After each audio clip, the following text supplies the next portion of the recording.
qui est nécessaire pour que l'opinion marche et ne réfléchisse plus. Bien entendu, il faut présenter Israël sous un beau jour, et donc là, ça consiste à dire qu'Israël est la démocratie, la seule démocratie du Moyen-Orient, et que donc pour ça, il faut la défendre. Ça, c'est évidemment un discours absurde. C'est comme...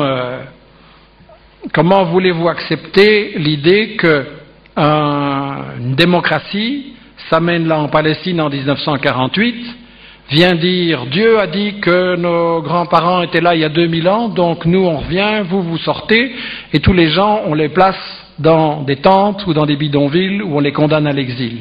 Qu'est-ce que c'est ça pour une démocratie? Qu'est-ce que c'est pour une démocratie qui refuse le simple principe une personne, une voix, et chaque personne est égale?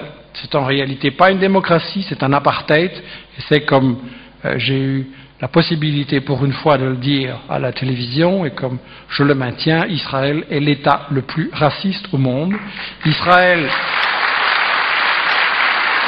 est un pays colonialiste, et l'Occident a malheureusement un fameux passé colonialiste, et s'il voudrait contribuer à ce qu'on dépasse tout ça et se faire pardonner, il faudrait cesser de défendre la dernière colonie au monde, à savoir Israël. Le dernier principe de la propagande de guerre, la monopolisation de l'information, dois-je vous faire un dessin? Il y a un contrôle, il y a des listes noires sur qui peut parler dans les médias écrits ou télévisés en Belgique, privés ou publics, malheureusement. Et il y a toute une série de gens qui sont exclus de ce genre de débat et l'opinion publique n'a pas le droit de l'entendre. Donc la question du monopole de l'information, la question de la censure sur l'information dans notre Belgique démocratique ou dans la France démocratique, elle est évidente. En fait, tout ce que je vous dis là, ça ne doit pas surprendre.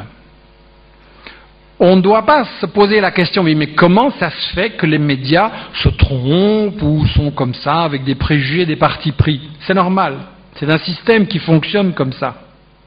En réalité, il faut absolument que les gens approuvent ce que font leurs gouvernements, c'est-à-dire leurs multinationales, c'est-à-dire la couche riche de la population, la toute petite élite qui décide de l'avenir du pays. L'avenir du pays ne se décide pas aux élections, il se décide dans les conseils d'administration des toutes grosses sociétés. Et pour que l'opinion ne se pose pas trop de questions sur tout ça, on assiste vraiment à une guerre de l'information, c'est pas un mot exagéré, et je pense que vraiment, ça c'est la chose fondamentale dont il faut se rendre compte et dont il faut maîtriser les rouages si nous voulons pouvoir faire quelque chose. Alors j'aimerais vous donner un aperçu de la guerre de l'information et je vais vous proposer de lire le texte d'un salopard, mais d'un salopard très intéressant. Le salopard en question, c'est le général Kitson, qui était un général britannique qui avait été envoyé en Malaisie et au Kenya pour les guerres coloniales de l'Empire britannique dans les années 60, et comme apparemment il était très bon dans la répression, Londres l'a envoyé en Irlande en 1970 parce que, comme je l'ai dit là, la Grande-Bretagne avait un grand problème, il y avait un mouvement de résistance, l'IRA, qui n'acceptait pas la colonisation et qui disait aux Britanniques de rentrer chez vous et qui voulait la réunification de toute une Irlande libre. Et donc le général Kitson était chargé de diriger toute la répression, et ce qui est très intéressant, c'est que tout général qu'il soit, il a écrit un bouquin qui a très vite disparu de la circulation, d'ailleurs bizarrement, mais j'en ai trouvé un exemplaire et j'en ai fait une synthèse, et dans ce bouquin il expliquait que la répression militaire et policière classique n'a aucune chance de réussir sans, je cite, une campagne pour gagner les cœurs et les esprits. Et il appelait ça guerre psychologique stratégique. Alors qu'est-ce que ça recouvre ce terme mystérieux? Eh bien, je vais le montrer en citant les méthodes prônées par Kitson pour justement mener la guerre contre le mouvement de résistance qu'il affrontait. Méthode numéro 1. Former tous les cadres des ministères de Londres, armée, affaires étrangères, etc., aux techniques de manipulation psychologique de l'opinion. 2. Montée de pseudo-gangs qui attribueront des coups attribués à l'ennemi pour le discréditer. 3. Employer les forces spéciales SAS pour réaliser des attentats et puis dire que c'est l'ennemi, comme ça on le discrédite. 4. Créer des diversions en provoquant, je cite, une guerre de religion. 5.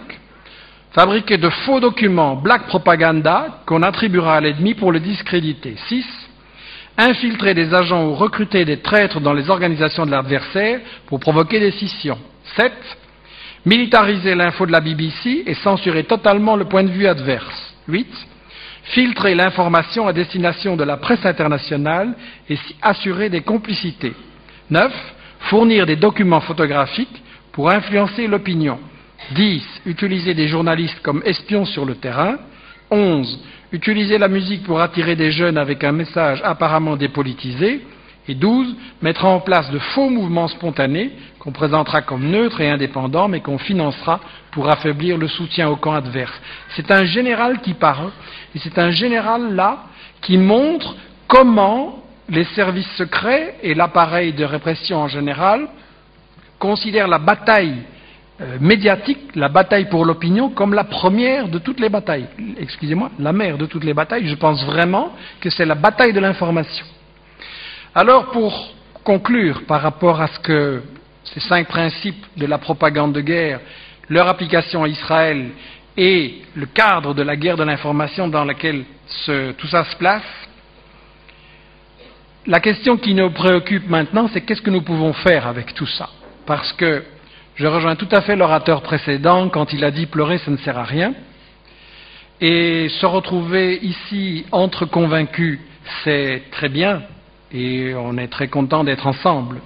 Mais la chose importante n'est pas ce qui se passe aujourd'hui. La chose importante, c'est ce que nous allons tous pouvoir faire demain avec nos expériences et avec notre stratégie pour gagner la bataille de l'information. Le grand problème que nous avons ici en Belgique, et je pense que ça se rencontre aussi en France et dans les autres pays européens, le grand problème, c'est la division. Quand à Bruxelles, il y a eu une manifestation le 31 décembre, il y avait une manifestation spontanée, très rapide, mais beaucoup de gens déjà. J'étais à la fois très content, parce qu'il y avait beaucoup de monde, c'était très combatif, il y avait vraiment beaucoup de protestations, les gens voulaient faire des choses, et j'étais triste parce que dans cette manifestation, il y avait 95%, je vais dire, de personnes d'origine arabe ou musulmane, et je ne sais pas le terme qu'il faut employer, mais vous me comprenez, 5% de belgo-belges. Alors je n'étais pas triste parce qu'il y avait tellement d'arabes et de musulmans. J'étais triste parce qu'il n'y avait pas du tout assez des autres. La question à se poser, c'est pourquoi n'étaient-ils pas là? Et je crois que c'est beaucoup dû à ce qu'ils avaient vu à la télévision et au fait qu'ils ne voyaient pas la guerre sur Al Jazeera, mais la guerre sur RTL. Et c'est surtout dans les premiers jours 2 guerres totalement différentes.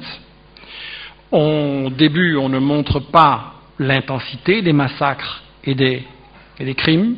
Quelqu'un me disait hier dans une discussion, Al Jazeera parle de l'endroit où tombent les bombes. Et RTL ou TF1 parle de l'endroit d'où on lance les bombes. Et les gens ne voient pas la même guerre. En plus, on leur a raconté le mythe qu'Israël se défendait contre les roquettes du Hamas. Nous savons tous que c'est un prétexte, que c'est un mensonge, qu'en plus c'est Israël qui a rompu la trêve et pas le Hamas.